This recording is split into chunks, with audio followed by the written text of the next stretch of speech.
नमस्कार मित्रों, जैसा कि हम लोग दीनदयाल उपाध्याय गोरखपुर विश्वविद्यालय गोरखपुर के बीए 5th सेमेस्टर इतिहास विषय के फर्स्ट पेपर जिसका कोड है HIS 301 पेपर का नाम है नेशनलिज्म इन इंडिया अर्थात भारत में राष्ट्रवाद से संबंधित महत्वपूर्ण प्रश्नों को सिलेबस के अकॉर्डिंग पढ़ रहे हैं।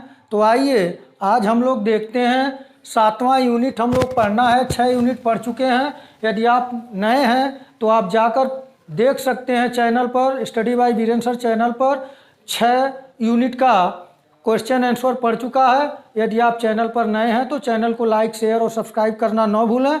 तो आइए आज हम लोग 7वें यूनिट के अंतर्गत मुस्लिम लीग का उदय, मांगे और कार्यक्रम पढ़ेंगे।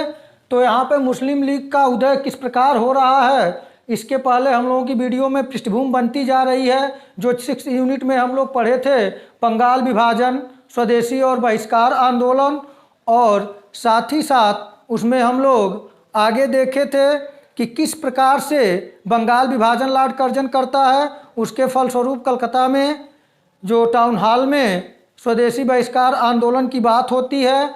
उसके बाद हम लोग आगे देखा जाता है कि किस प्रकार से अंग्रेज़ों द्वारा जो चाल चली गई उसमें अंग्रेज़ों को सफलता मिली। साथ ही साथ हिंदू मुस्लिम सांप्रदायिकता बढ़ा और साथ ही साथ कांग्रेस के नरमपंथी और उग्रवादियों में फूट हो गया और अंततः 1907 के सूरत अधिवेशन में विभाजन हो गया।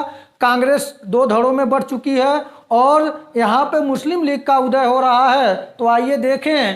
तो मुस्लिम लीग की जो स्थापना हुई वह 30 दिसंबर 1906 ईस्वी में ढाका में स्थापना की घोषणा की गई। इसी को माना जाता है कि मुस्लिम लीग की स्थापना अगर पूछेगा कब हुई तो 30 दिसंबर 1906 ईस्वी को ढाका में इसकी स्थापना हुई। और साथ ही साथ संस्थापक अध्यक्ष यदि आपसे पूछा जाए तो संस्थापक अध्यक्ष नवाब सलीमुल्लाह थे।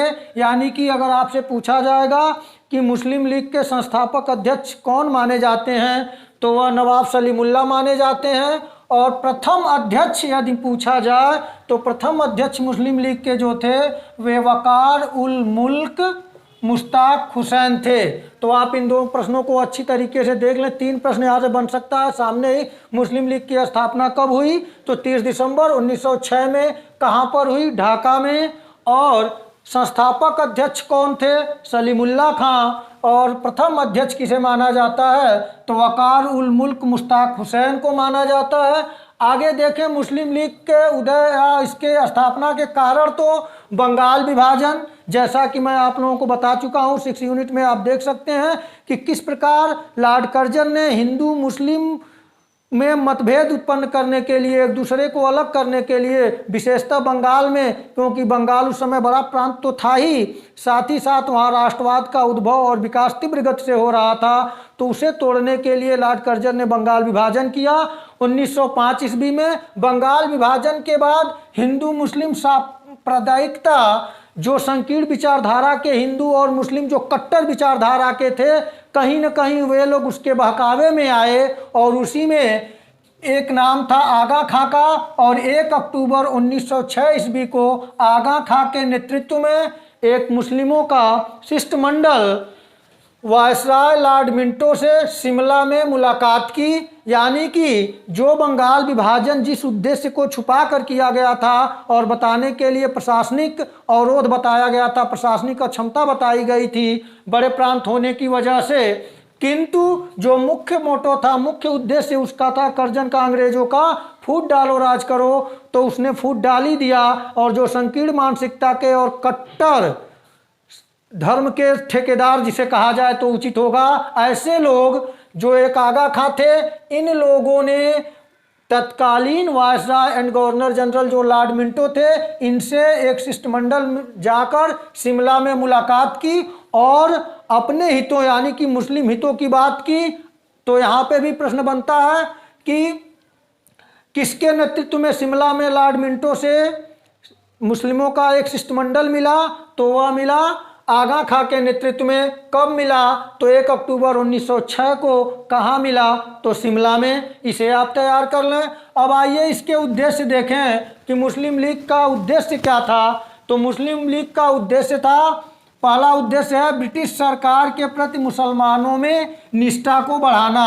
यानी कि आप इस बात को थोड़ा गौर कर लें कि ब्रिटिश हुकूमत ने मुस्लिम हुकूमत को नेस्तानूब करके, पतन करके, मुगल साम्राज्य को पतन करके और एक अंग्रेजी साम्राज्य खड़ा किया था। तो कहीं न कहीं शुरुआती दौर में तो एक राजा दूसरे राजा को पराजित करता है तो उस राजा से संबंधित समुदाय को बहुत ही प्रताड़ित करता है, क्रूरता करता है। तो शुरू में मुसलमानों की जो नीति रही वह अंग्रेजों के प्रति बहुत अच्छी नहीं थी और अंग्रेज भी मुस्लिमों के प्रति बहुत अच्छी नीति नहीं रखते थे। लेकिन बढ़ते हुए भारत में राष्ट्रवाद को रोकने के लिए दो अलग अलग धर्मावलंबियों को तोड़ने में सबसे मुख्य हथियार का काम धर्म आता है और उसने खेले भी फूट डालो राज करो। तो वहाँ पर अब यह मुस्लिम लीग कहीं न कहीं अंग्रेजों का समर्थन प्राप्त है। अंग्रेज चाह रहे हैं कि किसी तरह से हिंदू मुस्लिम एकता को तोड़ें। तो इसीलिए उद्देश्य में मुस्लिम लीग ने ब्रिटिश सरकार के प्रति मुसलमानों में निष्ठा की भावना को जगाना, बढ़ाना अपना प्रमुख उद्देश्य रखा और साथ ही साथ मुसलमानों के राजनैतिक अधिकारों की रक्षा करना, यानी कि मुसलमान को राजनीतिक रूप से सुदृढ़ बनाया जाए, राजनीति में लाया जाए, ऐसे मुद्दों पर को अपने उद्देश्य में रखा। और साथ ही साथ यहाँ बहुत घृणित पक्ष मुस्लिम लीग का सामने आता है इस उद्देश्य के अंतर्गत कि कांग्रेस के प्रति मुसलमानों में घृणा फैलाना। यहाँ पर यह बहुत ही निष्कृष्ट सोच थी कि ठीक है भाई, आप सरकार के साथ निष्ठा में रखिए, सरकार के विश्वास में रहिए, सरकार से अपना सम्मान मांगिए, सरकार का सम्मान करिए, ठीक है। मुसलमानों के यानी कि आप लोग अपनी राजनीतिक जागरूकता बढ़ाइए, ये भी ठीक है। आप अपने को शिक्षित करिए, आगे बढ़िए, ये भी ठीक है। लेकिन यह जो उनका उद्देश्य था ये कहीं न कहीं ये हमारे दृष्टिकोण से बहुत सही नहीं था और यही दृष्टिकोण रखने के वजह से भारतीय मुसलमान संदेह की नज़र से देखे जाते हैं, जो कि ठीक नहीं है। सभी ऐसा नहीं है। मैं डंके की चोट पे कहता हूँ, हमारे बहुत से मित्र ऐसे हैं, कभी हम लोग ये नहीं समझते हैं कि हम लोग अलग हैं। लेकिन यह कांग्रेस के प्रति जो तत्कालीन मुस्लिम लीग की जो नीति थी कि कांग्रेस के से घृणा, मुसलमानों में कांग्रेस के प्रति घृणा उत्पन्न करना या घृणा फैलाना एक गलत था। जबकि इनका एक उद्देश्य और है कि भारत के अन्य संप्रदायों से मिलजुल कर रहना।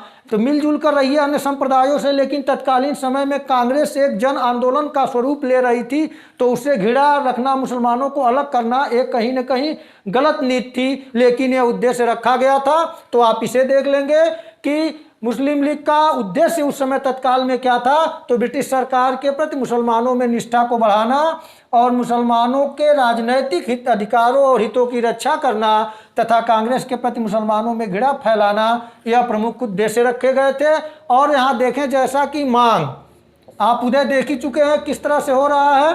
अब यहाँ पे प्रमुख मांग में मुस्लिम लीग ने 1908 ईस्वी में अपने अमृतसर अधिवेशन में मुसलमानों के लिए पृथक निर्वाचन मंडल की मांग की। यानी कि लीग ने 1908 के अपने अमृतसर अधिवेशन में मुसलमानों के लिए पृथक निर्वाचन मंडल की मांग की गई और साथ ही साथ मुस्लिम विश्वविद्यालय की मांग की गई कि मुस्लिम विश्वविद्यालय खोला जाए और साथ ही साथ वायसराय की कार्यकारिणी परिषद में मुस्लिम सदस्य की नियुक्ति की मांग की गई कि जो वायसराय एंड गवर्नर जनरल की कार्यकारिणी परिषद है उसमें मुस्लिम सदस्य की नियुक्ति की जाए, इसकी मांग की। और साथ ही साथ जिला बोर्ड और महानगर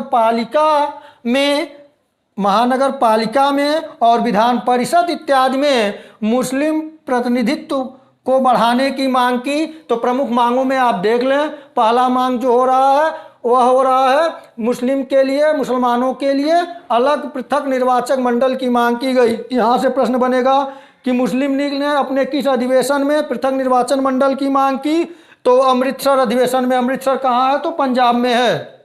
यहाँ से पहला हो गया। दूसरी मांग, मुस्लिम विश्वविद्यालय की स्थापना किया जाए। और अगली मांग थी वायसराय की कार्यकारिणी परिषद में मुस्लिम सदस्य नियुक्त किया जाए और साथ ही साथ जिला बोर्ड, महानगर पालिका और विधान परिषद में मुस्लिम प्रतिनिधित्व को बढ़ाया जाए। तो ये मांग हो गई।